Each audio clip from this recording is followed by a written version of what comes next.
Telugu capital భక్తి టీవీకి స్వాగతం సుస్వాగతం. నేను శ్రీలక్ష్మి.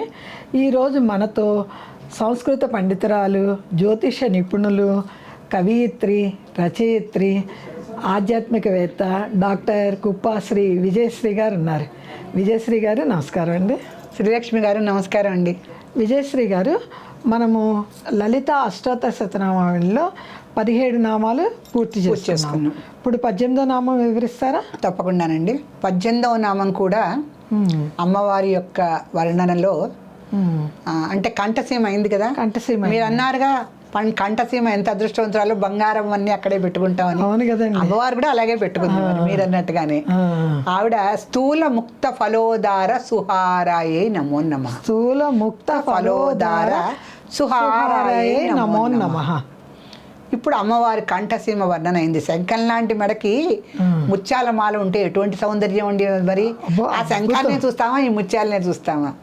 అమ్మవారి శంఖం లాంటి మెడతో ఆవిడ అత్యద్భుతంగా 3 రేఖలతో అత్యద్భుతమైనటువంటి సౌందర్యాన్ని వెదజల్లుతూ ఆవిడ ఉంటే, దాంట్లో ముత్యాలు కూడా మేమెందుకు వదులుకోవాలి ఇంత చక్కటి కద్దరాన్నని, ఈ ముత్యాలు వెళ్ళి మేము మీకు ఆభరణంగా ఉండొచ్చా అని అడిగితే అమ్మవారు ఏం చేసింది, ముక్తాలు వేరు, మామూలుగా ముత్యాలు వేరు. ముక్తం అంటే ముక్తం అంటే ఇప్పుడు విడిచేసింది. ఎటువంటి అంటే ఒక వసంత వేళలో మధుమాసంలో వసంత వేళలో స్వాతి నక్షత్రం ఉన్నప్పుడు ఆ తెరుచుకున్న ఆల్చిప్పలో వర్షపు బిందు వెళ్ళి లోపల పడాలి. అది ముక్తం. ముక్తం అంటే అది ముక్తం అంటే అది విడవబడ్డది కదా. ఆ చుక్క ఆకాశ గర్భం నుంచి విడవబడ్డ ఆ యొక్క స్వాతి చినుకు ఏదైతే ఉందో అది ఆల్చిప్ప లోపల పడితే, ఈ తెరిచి ఉన్న ఆల్చిప్పల జీవాలు ఉండే కదా, తిరుగుతూ ఉంటాయి, వాటి లోపల పడితే ఆ ఆల్చిప్పల లోపల ఉన్నటువంటి పొరలు, జఠర వలయాలు చాలా ఉంటాయి కదా, వాటి యొక్క ఆ లోపల ఉన్నటువంటి గర్భంలో ఉండేటువంటి రసాయనాలతో మంచి ముక్తం తయారవుతుంది. దాన్ని పగలకొట్టి తీయటం కూడా చాలా కష్టం. అది పెద్ద ముత్యం తయారవుతుంది లోపల. అవునవునండి. అటువంటి ముక్తాలతో హారమే వేసుకుంది అమ్మవారు. దాంట్లో నిజమైన ముత్యంలో 9 రంగులు కనిపిస్తాయి మనకి. అది నిజమైన ముత్యం కింద లెక్క. తెల్లగా ఉండేది ముత్యం కాదు. ముత్యంలో మనకి 9 వర్ణాలు కనిపించాలి. మనకున్నాయి మేలి ముత్యాలు అంటే ముక్తా ఫలోదార్ అన్నారుగా, అది కూడా స్థూలం పెద్ద పెద్ద ముత్యాలు. అన్నమయ్య కూడా వర్ణిస్తాడు, పెద్ద ముత్యాల పెళ్లి కూతురని. పెద్ద ముత్యాలు ధరించాలి. ముత్యాలు ఎప్పుడు కూడా పెద్ద ముత్యాలు గుండ్రంగా ఉండాలి, నున్నగా ఉండాలి. కొన్ని ముత్యాలు మధ్యలో లొట్టపోయినట్టుండి ఈ రైస్ పర్ల్స్ అని అమ్ముతూ ఉంటారు. అవన్నీ ఏంటంటే మామూలుగా మ్యాన్ మేడ్. ఈ స్వాతి నక్షత్రాన పడేటువంటి ఆ మధుమాస వేళ వర్షం ఉంటుంది. మధుమాసంలోనే పడుతుంది. మధుమాసంలో వసంత వేళలో స్వాతి నక్షత్రయుక్తమై ఉన్నప్పుడు ఆకాశ గర్భం నుంచి ఒడ్డ ఆ ఒకే ఒక్క ముక్తమైనటువంటి ఆ వర్షపు చినుకు ఈ ఆల్చిప్ప లోపల పడాలి. కింద పడినా పక్కన పడ్డా అవన్లా లోపల పడాలి. అప్పుడు అది మూసుకుపోతుంది. మూసుకుపోయినప్పుడు దాని గర్భంలో ఉండేటువంటి ఆ జఠరాగ్ని వలయాలు ఇవి ఉంటాయి కదా, వాటినిటితో అద్భుతమైన ముత్యం తయారవుతుంది. దాన్ని తీసుకొచ్చి పగల కొట్టి చేస్తే జాగ్రత్తగా ముత్యం బయటపడుతుంది. అటువంటి అద్భుతమైన సృష్టి మళ్ళీ అమ్మవారే ఇచ్చింది కాదు, తన హారం తనే తయారు చేసుకుంటుంది. మనం అంటే వెళ్ళి కొనుక్కోవాలి. కానీ ఆ ముత్యాన్ని అంటే ఆ ఆల్చిప్పకు అంత అదృష్టం దొరికిందండి. మరి చాలా ఆల్చిప్ప అంత అదృష్టవంతురాలు. ఆ సముద్రంలో ఎన్నో ఆల్చిప్పలు ఉంటాయి, ఎక్కడో ఒక్క ఆల్చిప్పలో ఆ స్వాతి నక్షత్రపు చినుకు పడుతుంది. అసలుకి ఎందుకు వర్షానికి ఎన్ని రకాలుగా ఉన్నాయండి మనం చెప్పుకోవాలనుకుంటే, అది కూడా మనం ఒక ఎపిసోడ్ చేద్దాం. ఏ నక్షత్రంలో ఎప్పుడు వర్షం పడితే ఆ వర్షపు నీటికి ఔషధ గుణాలే వేరు. అంటే ఎప్పుడు పడే చినుకు ఇవాళ మనకి ఏ నక్షత్రం, ఇవాళ మూలా నక్షత్రం అనుకుందాం. మూలా నక్షత్రం రోజున పడ్డ వర్షానికి ఒకటి, అనురాధ నక్షత్రానికి పడ్డ వర్షం ఒకటి, రోహిణి నక్షత్రానికి పడ్డ రుచి ఒకటి. అలా ఏ రోజు అంటే నక్షత్రయుక్తమైనటువంటి దినం మనకి తిథి వార నక్షత్ర కరణ యోగాలు పంచాంగం. ఈ పంచాంగం అని లేనిది మనకి రోజు ఉండదు. భారతీయులందరికీ హిందూ పంచాంగం ఉంది. దాంట్లో తిథి వార నక్షత్ర కరణ యోగాలు ఉన్నాయి. ఈ 5టిని సమాహారమే మనకు రోజు. దాంట్లో తిథి ఎంతకాలం ఉంది, నక్షత్రం ఎంతకాలం ఉంది. మనకి 27 నక్షత్రాలు, 15 తిథులు, ఇవన్నీ మరి ఆ ఒక్క రోజులో ఇమర్చాలిగా. ఇవన్నీ అమ్మవారే చేస్తుంది. మనకేముంది, తిథి చెప్పుకుంటాం క్యాలెండర్ చూసి, ఇవాళ అష్టం అంటాం లేకపోతే సప్తమం అంటాం. ఇవన్నీ మరి ఆ తిథిని ఆ దినాన్ని అంత అందంగా నక్షత్రయుక్తంగా గ్రహ సమేతంగా వారం వర్జం కరణం యోగం నక్షత్రం ఇన్నిటిని పెట్టి ఒక రోజుని తయారు చేసి ఇచ్చింది ఆవిడకి. మీరు పూజ చేసుకుంటారా, ఇవాళ మంచి రోజు అంది. మీరు ధ్యానం చేసుకోండి, ఇవాళ మంచి రోజు అంది.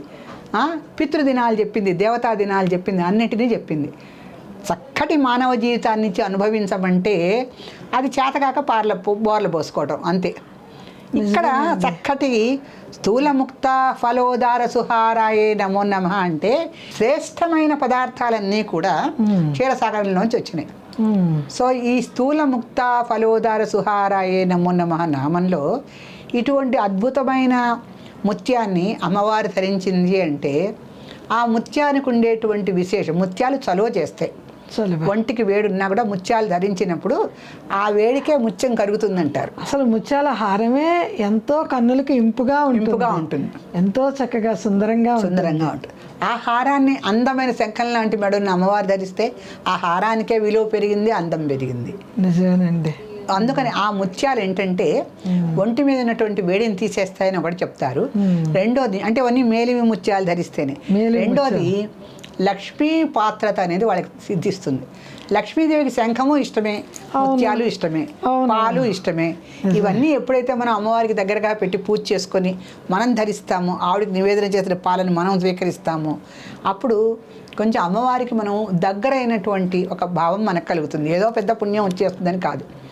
అవినాభ సంబంధం. ఇప్పుడు స్త్రీలందరికీ కానీ అసలు మానవ జాతికి మొత్తము ఒక దేవతా భావన ఉంటే ఆ దేవతా భావనలో వాళ్ళు దేవతలకు దగ్గర అవుతారు. దేవతలకు దగ్గర అవటం అంటే ఏంటి, స్వర్గం కోసమో డబ్బు కోసమో కాదు, మనం పునీతుల్ని చేసుకోవడానికి. ఎందుకంటే మాలిన్యం అనేది శరీరానికే కాదు మనస్సుకి ఎక్కువ పట్టుంటాం. మనం పట్టి ఉన్నప్పుడు ఈ మాలిన్యాన్ని ఎలా తొలగించుకుంటాము? దేవతలకి మాలిన్యాన్ని లేవు, శరీరంగా లేదు, మానసికంగా లేదు. లేనటువంటి ఒక మంచి పదార్థం దగ్గరికి వెళ్ళి మనం అది శక్తిగా భావించి వాళ్ళకున్న గుణాలని మనం కూడా తెచ్చుకోవడానికి ప్రయత్నిస్తే అప్పుడు మనం ఎందుకు చక్కటి పునీతులుగా ఉన్నాం? రాముడికి 64 లక్షణాలు చెప్పారు. ఆ అన్ని లక్షణాలు మనకు కాకపోయినా దాంట్లో 4వ వంతు లక్షణాలు నేర్చుకున్న చాలుగా. కోనస్మిన్ సాంప్రతంలోకే గుణవాన్ కశ్చ వీర్యవాన్ అడుగుతాడు. అడిగినప్పుడు ఎవరయ్యా గుణవంతుడెవరు, వీర్యవంతుడెవరు అంటే ఆయన చెప్తాడు. నారదుడు చెప్పడం మొదలు పెడతాడు. అలాగే ఎన్నో ఉన్నాయి రాముడి గుణాలు. ఆ గుణాలన్నిటినీ మనం తెలుసుకుంటే కనీసం ఒక గుణం అన్న ఆచరణలో పెడితే చాలు. అట్లాగే ఏకపత్నివ్రతం చేసిన చాలు. అది నేర్చుకోవడానికి మన వాళ్ళకి టైం పడుతుందిలేండి. అలాగే మరి అంటే ఇప్పుడున్న కాలంలో చూస్తే ఏదైనా కూడా వాళ్ళకి ప్రవచనకర్తలు చాలా మటుకు మార్చడానికి ప్రయత్నిస్తున్నారు. పాపం వాళ్ళని యువత కూడా కొంత మేల్కుంటోంది, మారుతున్నారు. కానీ ఇంకా పాత్రలు బాగా అవగాహన అవ్వాలి వాళ్ళకి. ఒక రాముడి పాత్రని, ఒక కృష్ణుడి పాత్రని అధ్యయనం చేయాలి. వాళ్ళు ఏం చేశారో మనం అదే చేసేద్దాం అన్నట్టుగా ఉంటే కష్టం కదా. అధ్యయనం చేసి మనం ఏది దీంట్లో చేస్తే మనం దేవతలకి సన్నిహితంగా వెళ్ళగలుగుతామని ఆలోచించాలి. అలాగే స్థూల ముక్త ఫలోదార సుహారాయే నమో నమః అంటే ఒక శ్రేష్టమైనటువంటి మేలి ముత్యాల మాల అమ్మవారు ధరించి ఉంది. అవి ధరించటం వలన శారీరక మానసిక పూతత్వం ఏర్పడుతుంది. పూతత్వం అంటే పవిత్రత్వం ఏర్పడి ఉంటారు వాళ్ళు. అలా ఏర్పడి ఉండటం వలన ఇతరులకు హాని చేసే గుణం ఉండదు. ఇప్పుడు మనం కొంచెం పవిత్రంగా ఆలోచించడం మొదలు పెడితే ఎదుటి వాళ్ళు తప్పు చేసిన క్షమాపణ గుణం మనలో పాపం పోనీలేని క్షమిద్దాం అనిపిస్తుంది. శాంతతత్వం అలవాటు పడుతుంది. అలా ముత్యాలలో ఈ గుణాలన్నీ ఉన్నాయి. అందుకని ముత్యానికి కూడా అధిదేవత చంద్రుడేనండి. చంద్రుడికి ఇష్టమే, లక్ష్మీదేవికి ఇష్టమే ముత్యాలంటే. రోహిణి నక్షత్రానికి చంద్రుడే కనుక రాశ్యాధిపతి. ఆ రకంగా చూసినప్పుడు కూడా వాళ్ళు ముత్యాలు ధరించాలని చెప్తారు. అంటే వాళ్ళు కాదు, ఏ రాశి వారైనా ధరించచ్చు. ఆ ధరించటం వలన వాళ్ళల్లో కొన్ని మార్పులు వస్తాయి. అంటే ఇప్పుడు మనకి నవరత్నాలు ఉన్నాయి. నిజమైనటువంటి నవరత్నాలు దొరికి ధరిస్తే దాని ప్రభావం తప్పకుండా జీవితం మీద ఉంటుంది.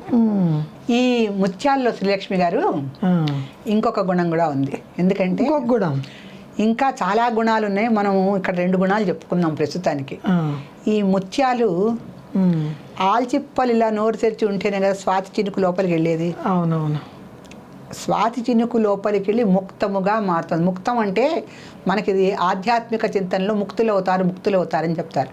అంటే మోక్షం పొందుతారు వాళ్ళు, జీవన్ముక్తులు అవుతారంటారు కదా. జీవన్ముక్తులు వింటూ ఉంటాం కదా ఎక్కువ.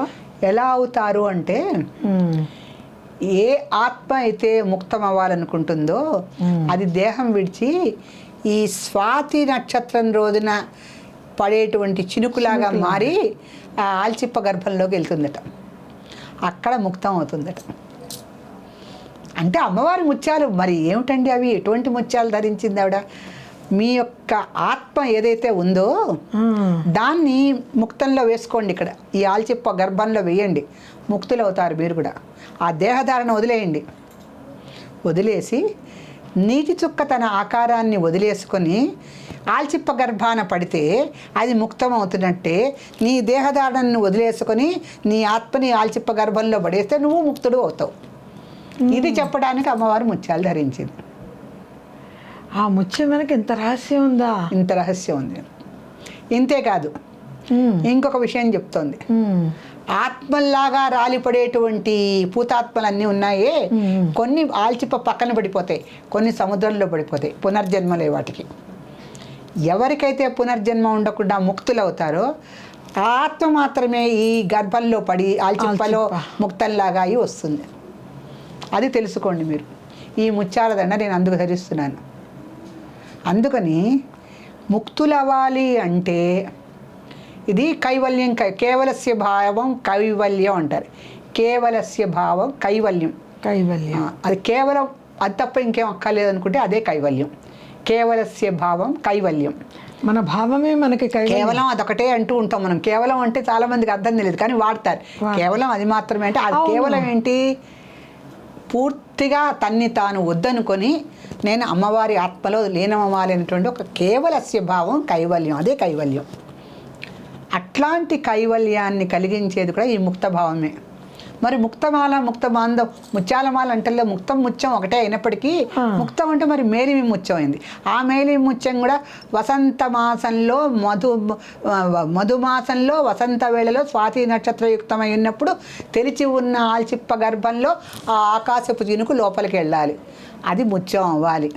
ఆ ముత్యానికి ఎంత విలువ, ఎంత పవిత్రత ఉంది. అటువంటి ముత్యాన్ని అమ్మవారు వేసుకుందంటే దాని యొక్క ప్రభావం ఏంటి? ఈ ఆత్మలన్నీ ముక్తం అవ్వాలంటే ఆవిడ యొక్క గర్భంలో విశ్వగర్భ అమ్మవారు ఆవిడ గర్భంలో కలిసిపోవాల్సిందే మనం. అప్పుడే ముక్తం అవుతాం.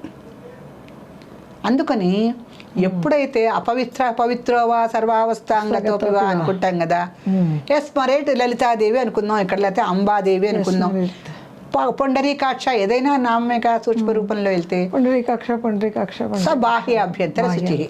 అందుకని ఒక్కసారి మనం శ్రీమాత్రే నమః అనుకుంటే మనకి అపవిత్రమైనటువంటి దేహం ఉందే, ఇది అపవిత్రం అని ఎందుకు అనుకుంటాం? దీన్ని రోజు తోమినా మల్లం పడుతూనే ఉంటుంది. ఎంత అన్నం పెట్టినా మళ్ళీ దీని యొక్క మలిన భావాలు దీనికి ఉండనే ఉండయి. అందుకని దీన్ని పాలనా పోషణ ఎంత చేసినా ఇది నశించిపోయేదే. శరీరం నశించింది, మనకు ఆత్మ ఉంది. చక్కగా ఆత్మ ఏమిటో తెలుసుకొని ఈ అజ్ఞానపు శరీరాన్ని విడిచేసేసి, అంటే ఈ అజ్ఞానపు శరీరం అంతా ఏంది? మామూలు వర్షపు చుక్కలు. నిజమైనటువంటి ఆత్మ ఎవరు? ఆ స్వాతి చినుకుందే అది. ఆ స్వాతి చినుకు లాంటి ఆత్మని ముక్తం చేయాలి అంటే నువ్వు నీ యొక్క దేహధారణ అనేటువంటి అజ్ఞానాన్ని వదిలేసేసి ఏ రమణ మహర్షిలాగానో మీరు కూడా ఆత్మని తెలుసుకోండి అని గట్టిగా అమ్మవారు చెప్పి ముత్యాలు ధరిస్తోంది. అమ్మవారి ముత్యాలు దండ ఎంతో బాగుంది అనుకుంటే లాభంలా, దాని వెనక రహస్యం తెలుసుకోవాలి. ఆధ్యాత్మిక తత్వాన్ని మనం తెలుసుకోవాలి. ఆధ్యాత్మిక తత్వం ఏమిటి? మీ దేవుళ్ళకి ఇన్ని నగలు చెప్తారు, అన్ని నగలు చెప్తారు అనుకునేది ఇది చెంపపెట్టు. ఈ ఆధ్యాత్మిక తత్వం వాళ్ళు తెలుసుకోకుండా మీ దేవుడు నగలు వేసుకుంటారే, మేమిట మేకులు కొట్టి కూర్చుంటాం అంటే మీ కర్మది మా కర్మది, మేము చేసిన కర్మలు ఇలా ఉన్నాయి, మాకు ఇంత ఆధ్యాత్మిక రహస్యాలు ఉన్నటువంటి నామాలు ఉన్నాయి మాకు. ఆ ఆత్మలు దాంట్లో మేము కర్మతత్వాన్ని వెతుక్కుంటాం, ఆధ్యాత్మిక తత్వాన్ని వెతుక్కుంటాం. అక్కడ ఆత్మతత్వాల అంటే దేహాత్మ పరమాత్మ యొక్క లింక్ మనం కంఠంలో తెలుసుకున్నాం ముందు, అంతే కదా. ఈ కంఠం లేకపోతే జీవాత్మ పరమాత్మల యొక్క శక్తిని ఎలా తెలుసుకుంటాయి? ఈ కంఠం లేదే కదా. ఇది కోసేస్తే అయిపోయే. అందుకని దీంట్లో ఎన్నో రహస్యాలు పెట్టింది. మరి పెట్టిందంటే అద్భుతమైన ముత్యాలు వేసుకుంది ఆవిడ. ఈ ముత్యాలు ఏంటో తెలుసుకోండి, ఆ కంఠసీమ ఏంటో తెలుసుకోండి అంది. అంతేగాని బాహ్యంగా చూస్తాం కాదు, అంతర్ముఖంగా. ఒక సౌందర్యం, శక్తి సౌందర్యవంతమైంది మనం చెప్పుకున్నాం ఎదురుకు. ఒక ద్రౌపదీదేవి యొక్క సౌందర్యము అంత శక్తివంతమైందంటే అంతటి కౌరవుల్ని ఆవిడ అలా ఈడ్చేయగలిగింది, అంతే చేయగలిగింది. ఆ కురులు ముడి వేయించుకోగలిగింది. ఎంత శక్తి అండి ఆ సౌందర్యం వెనక. ఒక సంకల్పం ఒక సీతాదేవి ఉందంటే చెప్పు చెదరకుండా ఆ కట్టిన చీరతోనే రాముడు వచ్చే వరకు అట్లా కూర్చుంది అంతే. ఆ కట్టిన చీరతోనే ఆవిడ నీళ్లు పోసుకోవాలా, తలంటు పోసుకోవాలా, ఒకనాడు సబ్బు పెడుతూ ఉంకోవాలా, అలాగే కూర్చుంది, అలాగే ఉంది మరి ఆవిడ. ఎంత సౌందర్యం, అప్పటికే రావణాసుడికి మోహన్ చెందినటువంటి సౌందర్యం ఆ మలిన దేహంతో ఉంటే. చదవని వేద విద్యలా ఉందంటాడు, క్షీణించిన చంద్రుడిలాగా ఉందంటాడు వాల్మీకి. క్షీణించిన చంద్రుడు ఎలా ఉన్నాడో అలా చదవని వేద విద్యలా ఉందట ఆవిడ, చదవని వేద విద్యలాగా ఉందట. తెలుగులో మామూలుగా మన వాడుకలో సంవత్సరం చక్కనమ్మ చిక్కిన అందంగా, చక్కనమ్మ చిక్కిన అందమైనట్టు ఆ సీతాదేవి అశోకవనంలో ఆ మట్టి మీద కూర్చుంటే ఆ మట్టి నుంచి వచ్చే, ఆవిడ భూపుత్రికేగా, ఆ మట్టి నుంచి వచ్చే శక్తి చాలదు ఆవిడకి. ప్రకృతి తత్వంతో దగ్గరగా ఉంది అమ్మవారు. పైన చెట్టు, కింద భూమి, ప్రకృతి తత్వానికి దగ్గరగా ఉంది. ఆవిడే ప్రకృతి అయిన మహా, వికృతి అయిన మహా, ఆవిడే అమ్మవారు. అలా ఉండేప్పుడు స్త్రీ శక్తి సౌందర్యం కూడా పెరుగుతాయి.